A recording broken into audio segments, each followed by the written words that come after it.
one of my worst sessions, and I'll say that because I guess when I first got elected, I got called to go to Huey P, and I didn't really know a whole lot about the charity hospital system, but it didn't take me long to know just how important it was.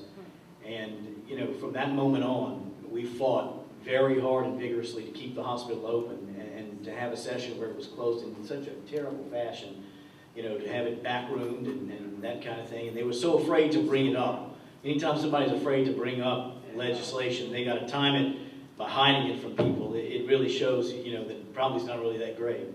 And, you know, it was interesting to see how some people started session, you know, 100% against closure, and then the next thing you know, they were carrying the legislation. So that being said, it was a definite blow, but at the same time, it's so good to see all of us here working together. Thank you, Congressman, for all what you're going to do to help us out, and you know, we'll come together and we'll live to see another day. And I'll tell you, and I've said it before, the privatization scheme that's working out right now is not going to work, and there's just no way.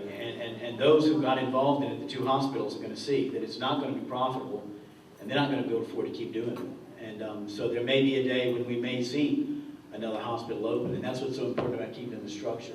Even though that structure is old, it's antiquated, it certainly had its issues, but you know, the promise was made to move it to the England Air Park facility, and we had formed several different plans. I mean, you know, you could have picked your passion on that one. That everybody, Republicans, Democrats alike, those who believed in privatization, some of it could have been privatized to where it would have worked, and it could have had an educational element, just like the Huey P. Long here. In fact, even a better one. It would have been a compliment to Central with some of the ideas that we worked out, but that didn't ever come to fruition. We certainly hope that it does.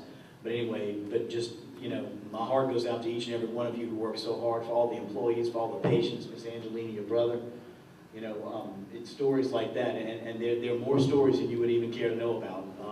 Make you stay awake at night when you think of those who are not getting care, and particularly those who are going to those private hospitals right now that aren't getting care, and that's going on, or being turned down. I mean, there were stories of people who were diagnosed with cancer and couldn't get treatment and things of that nature. So those stories are very real, and for some reason, a lot of it was women.